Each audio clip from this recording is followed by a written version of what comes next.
John Kendrick, a former captain in the American Revolutionary War, is among the first foreigners to trade for sandalwood in the Hawaiian Kingdom. He spots the wood while stopping to victual on his way to China. Kendrick is no neutral trader. He operates on behalf of Boston investment firms tied to opium traffickers. They're laundering drug profits through Pacific ventures like the one he commands. In 1791, with permission from the king, Kendrick left 3 men on Kauai: John Williams, Daniel Carter, and Isaac Riddler. Their instructions are to locate and harvest sandalwood and collect pearls. The venture failed entirely. Kendrick later asserted that Kamehameha granted him a 10-year monopoly over these resources, and it reveals his misreading of Hawaiian political geography. Kamehameha has no authority over Kauai, a fact the king did not correct. The terms of the exchange further exposed the ruse. Kendrick offered stale gunpowder and obsolete muskets from the American Revolutionary War, materials of no strategic value to the ʻiliahi. The Hawaiians' response is precise and proportional. Traders offering worthless weapons are directed to harvest naio, false sandalwood. While the true ʻiliahi is withheld, value is returned in kind. Those with superior firepower or proper payment are directed to legitimate sandalwood. The ripple is immediate. Sandalwood loads from Hawaii are getting rejected in Canton, while others fetch $6,000 to $10,000 a small sloop. With 4 endemic species of sandalwood, Kamehameha knows they will get the message. The confusion of the commercial West is Hawaiian foreign policy. By the time opium merchants realize their mistake, Kamehameha holds the recipe for gunpowder, forcing them to offer only high-quality wares of war. Whatever losses they suffer, they later attempt to recover through U.S. foreign policy. British Captain George Vancouver subsequently documented the condition of Kendrick's abandoned crew, describing them as starving and destitute.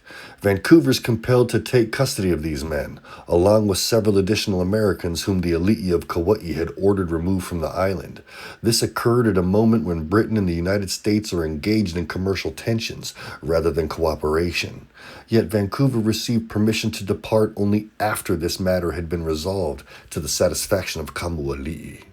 Whether the Hawaiian chiefs deliberately obstructed Kendrick's operation remains uncertain. What is clear is they provided no assistance and did not facilitate the enterprise in any capacity. For more than a decade, an arms race among the 4 island kingdoms had been fueled by British fur traders relying on Hawaiian provisions. It's the Kanakas that give access to Turtle Island to the transient west at the end of Te'whe'enui. We'll get to that later. As Hawaiians accumulate greater resources, another resource continually washes ashore: deserters. Early on, all malihini are considered haole, a different breed, foreign devils incompatible with the kingdom. Their power structures are abusive, barbaric, punishing disobedience with the lash while offering little liberty to the common sailor. Captains are haole, but crews varied, and not all malihini carried a haole mind. Even haole could show good heart. Many deserters had nothing to return to. A flogging at the best, death at the worst. Freedom existed where they stood. Hawaiian shores. These were hard men, shaped by hard labor and harsher punishment. Many productive malihini assimilated. Skilled ones: shipwrights, gunsmiths, leather workers, blacksmiths, mariners, interpreters. They all find immediate employment. Unskilled laborers enter the provision trade. They harvest fruits and vegetables. Not all earn a path to citizenship, but life in the Hawaiian kingdom offers far more dignity than anything awaiting them abroad. All 4 island kingdoms protected and employed such men. There's a reason the Skull and Bones Society venerates the number 322. It marks the first day in the season of Ku, the time of war, when action is ritually authorized. The equinox tracked at the heiau of Kukailamoku governs this moment. Day 1 is not symbolic, it's operative. It's during Vancouver's first voyage as captain that he arrives late in the season of Lono and is immediately detained on the first day of Ku. He's compelled to remove John Ridgely, a problematic American deserter from Hawaii Kingdom. He's then dispatched as an errand boy to the neighboring kingdoms to collect others. Vancouver meets with both John Young and Isaac Davis. He demands their return to Britain. Both men refuse. They are no longer British subjects, and they will not negotiate improved terms for the British or American interests. They already possess what those empires cannot give them: freedom, dignity, and a stable life. Many foreigners will make the same choice, finding in Hawaii not savagery, but belonging. Hawaiians, meanwhile, are notably fond of Vancouver's midshipman Thomas Pitt. His honesty and aloha earn him genuine affection from the Kanaka. Vancouver fears the Hawaiians might keep this young officer like they've done with others before. On his second voyage in 1793, Vancouver arrives late in Lono season again. He's detained once more. This time, he's made to serve Kamehameha as a porter and attendant, noting in his journal that he removed American mariners, deserters, who'd become troublesome to the chiefs. Vancouver is agitated by the expanded shipyard featuring a foundry which is burning day and night. Multiple vessels are in various states of disrepair. Some are being dismantled and others fully modernized. When Midshipman Pitt reminds him of the consequences of his earlier mistimed departure, Vancouver has him flogged for insubordination. He sends Pitt back to England on the supply ship Daedalus. It's Thomas Pitt's courage and kindness that resonate deeply with the Kanaka, who deplore his punishment.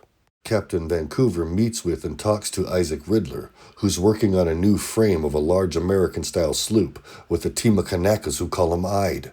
He asks for Ridler to join him in his departure, as he's one of Kendrick's men and was supposed to be removed from Kauai. What was he doing here? Ridler refuses. England's honorable Prime Minister at the time was William Pitt the Younger. Under Kamehameha and later Liholiho, Kuhina Nui is the equivalent rank. Kalani Moku holds this position and pointedly adopts the name Billy Pitt, or Bill Pitt Kalani Moku, showing that sovereignty lives within Moana Nui Aokea, not outside of it. Hawaii stands with the insubordinate Pitt, not the so-called empire who sent him. Vancouver's final voyage, he brings livestock for Western taste. Kamehameha orders the release of his builders and orders him to shuttle away more problems. His journals again record his services removing American fur traders from Hawaii Island. 3 voyages as captain. All 3 he documents the Hawaiian policy of offloading problematic foreigners. He makes sure that his business this time is through before the days of coup. Curiously, the HMS Discovery shiplog records a supposed ceremony where Kamehameha cedes the Hawaiian kingdom to George, claiming that the acceptance of our sign on a red sheet proves it. Vancouver also claims that he was on good terms with the 3 remaining island kingdoms, and he tries to broker a peace. The fiction should be obvious. This was the height of the arms race. The only foreigners warring chiefs welcomed were those providing munitions. Vancouver's refusal to trade them leaves him with nothing that the elite value except his ship, materials, and personnel. As a result, he's reduced to surrendering his shipbuilders, transporting deserters, his own and others, and pleading with former British and Americans in the islands to return home. In his own journals, Vancouver laments Kamehameha's refusal to repatriate productive Americans such as Ide, complaining that while all Americans should be removed, many are instead protected. These are all unmistakable acts of sovereignty, not vassalage. When Kamehameha finally takes possession of Oahu, he finds the deserter problem in Honolulu is 5 times worse than anywhere else. Skilled and unskilled laborers are useful, but criminal elements thrive among those unwilling to assimilate. The king consistently expels problematic haoles, ordering them onto the next vessel requesting clearance to leave. Western sea captains routinely carry these men to Australia. Vancouver records 3 such transports, 2 American, 1 Dutch and Danish, all bound for Port Jackson while he's at the Cape of Good Hope. Like all of us, the good Malihini seeks a better life. But how do you motivate those of a lesser spiritual quality, poorer conduct, or even those unwilling to assimilate? With rising provision demands, a growing sandalwood trade, and a need for liquid capital, Kamehameha begins accepting silver and gold for provisions and sandalwood in 1795. This gives the kingdom access to the only god haole consistently worship: money. With Hawaiian sandalwood now fully on the global map, and foreign labor increasingly integrated into the economy, Episode 3 will reveal the opium merchants in Sandalwood and the fur traders who used Hawaiian bases to provision on Turtle Island. This is uncolonized history.